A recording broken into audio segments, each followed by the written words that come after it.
Budget 2023 और इस महत्वपूर्ण बजट के महत्वपूर्ण बिंदु पे आप सबका ध्यान आकर्षित कराऊंगा।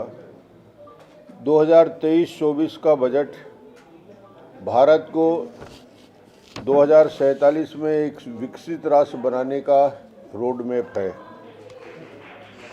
यह बजट मध्यम वर्गीय परिवार का बजट है। ये बजट की 7 प्राथमिकताएं हैं, जो प्राथमिकता के आधार पे उन 7 बिंदुओं की ओर आपका ध्यान आकर्षित कराऊंगा, जिसे बजट में सप्तऋषि कहा गया।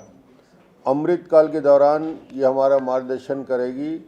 ये 7 प्राथमिकताएं इस बजट की हैं। समावेशी विकास, अंतिम व्यक्ति तक बजट की पहुंच, अधोसंरचना और विकास, अपनी क्षमता को विकसित करने के लिए स्किल अपग्रेडेशन की योजना, हरित विकास एग्रीकल्चर सेक्टर में, युवा शक्ति युवकों को प्रोत्साहन के लिए और वित्तीय क्षेत्र। अमृतकाल के इस बजट में कोई ऐसा पहलू नहीं है जो अछूता रहा हो। हर वर्ग के लिए ये बजट बेहतर कल लेकर आया है। आज पूरे विश्व भारत की ओर देख रहा है। किस तरह वैश्विक मंदी के बीच राष्ट्र उत्कृष्ट अर्थव्यवस्था को संभाले रखा है। यह बजट मूल भावना सबका साथ सबका विकास समाहित है। 75 वर्ष की आज़ादी के बाद पहले बजट में मध्यम वर्ग के लिए अमृतकाल आया है। वित्त मंत्री निर्मला सीतारमण जी ने अपने बजट का आकार, जो बजट का आकार 39.44 लाख करोड़ था, वो 39.44 लाख करोड़ से बढ़ के 12% का ग्रोथ है। ये 45 लाख करोड़ ये बजट कर लिया गया है। इसका दूसरा महत्वपूर्ण पहलू जिसका मैं सबसे ज़्यादा महत्व देता हूँ, वित्त मंत्री की हैसियत से मुझे जो सबसे ज़्यादा आकर्षित करता है, 10 साल मैंने काम किया, पूंजीगत व्यय कुल व्यय का 33.4% है। किसी बजट की आत्मा होती है, किसी बजट का सबसे महत्वपूर्ण पहलू रहता है, वो रहता है उसका पूंजीगत व्यय। जहाँ विकास के काम होते हैं, जहाँ डेवलपमेंट दिखता है सड़क लोगों का, वो पूंजीगत व्यय में 33.4% है, जो कुल व्यय पूंजीगत व्यय 10 लाख करोड़ का है। और ये देश के अधोसंरचना के विकास के लिए बहुत बड़ा मजबूत आधार बनेगा। दूसरा महत्वपूर्ण पहलू है कर राजस्व में बढ़ोतरी। जब तक राजस्व नहीं बढ़ेगा तब तक डेवलपमेंट के लिए पैसे कहाँ से आएंगे। कर राजस्व आगामी वित्तीय वर्ष में प्राप्ति 23 लाख करोड़ रुपया को पार कर जाएगी।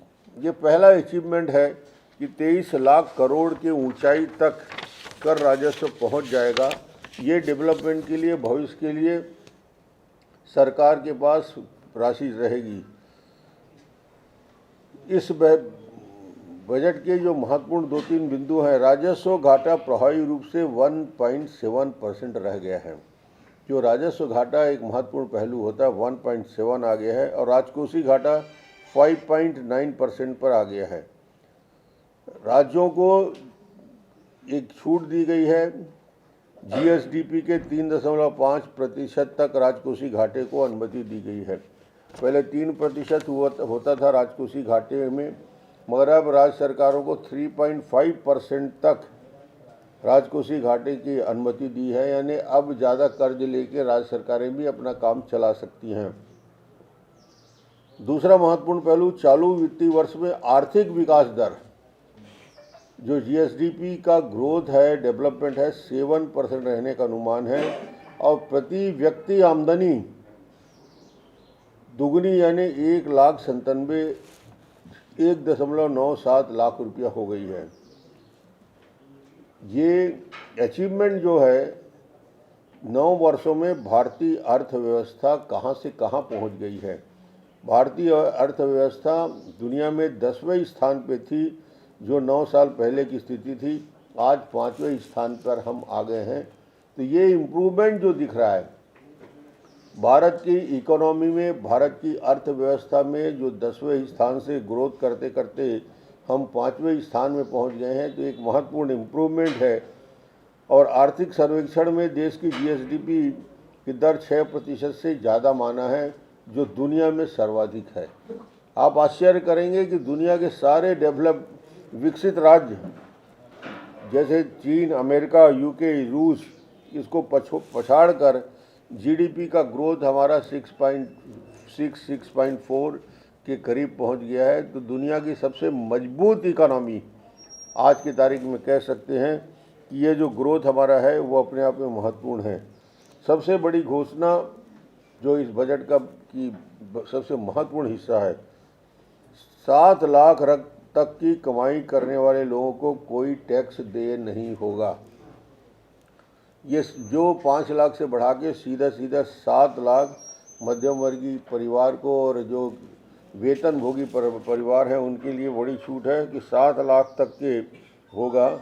इसके अलावा टैक्स स्लैब में संख्या में कमी की गई है। अब 6 से घटकर 5 स्लैब ही रहेंगे। कुल 9 लाख रुपया तक की कमाई करने पर 45,000 रुपया का ही टैक्स दे होगा। आयकर के स्लैब इस प्रकार है: 0 to 3 3 लाख तक 0%, 3 से 6 5%, 6 से 9 10%, 9 से 12 15%, 12 से 15 20%। और दूसरा जो सर्वाधिक टैक्स रेट जो पहले 42.5% था, उसको घटा के 39% हो गया है। तो हाईएस्ट जो टैक्स का स्लैब था वो भी कम हुआ है। सरचार्ज भी 37 से 25% में आया है। वरिष्ठ नागरिकों के लिए 15 लाख की लिमिट को बढ़ाकर 30 लाख करने का महत्वपूर्ण ऐलान किया गया है। वरिष्ठ नागरिकों को 15 लाख से बढ़ा के 30 लाख की लिमिट में ला गया।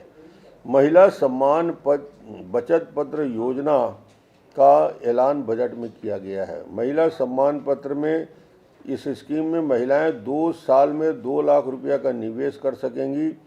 यह जमा पर टैक्स की छूट रहेगी और 7.5% का रिटर्न भी मिलेगा। तो महिलाओं के लिए एक महत्वपूर्ण योजना इस स्कीम में लागू किया गया है। एक महत्वपूर्ण बिंदु जो छत्तीसगढ़ जैसे राज्य जिसमें प्रभावित होता है, पीएम आवास योजना का आवंटन 66% 66% प्रधानमंत्री आवास योजना में वृद्धि कर दी गई है। 79,000 करोड़ की योजना है, जिसमें छत्तीसगढ़ को 1 रुपया भी नहीं मिलेगा, क्योंकि प्रधानमंत्री आवास योजना का काम पूरी तरीके से छत्तीसगढ़ सरकार ने बंद करके रखा है।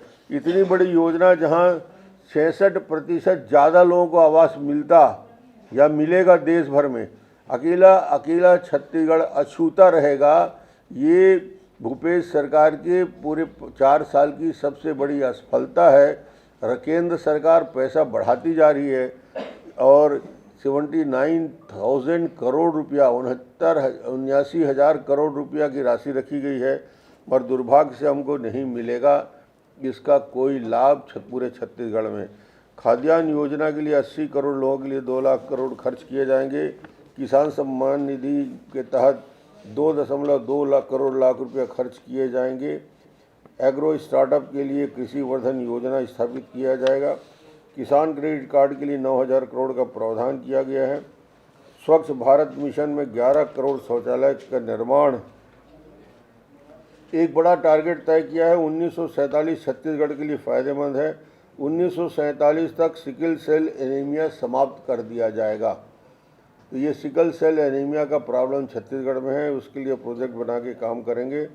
और जो जनजाति हैं, प्रिमिटिव ट्राइब्स के ट्राइबल लोग हैं, ट्राइबल खास तौर से छत्तीसगढ़ को इसका लाभ मिलेगा। विकास के लिए मिशन शुरू किया जाएगा और 3 साल में 15,000 करोड़ रुपया खर्च किया जाएगा। ये जो प्रिमिटिव ट्राइब्स हैं, बैगा और जैसे जनजाति के समाज हैं, और उनके लिए लाभ मिलेगा। अगले 3 साल में 500 एकलव्य विद्यालयों के लिए 38,800 शिक्षक की भर्ती होगी। इसके साथ ही साथ 2014 से अब तक 157 मेडिकल कॉलेज खोले गए हैं।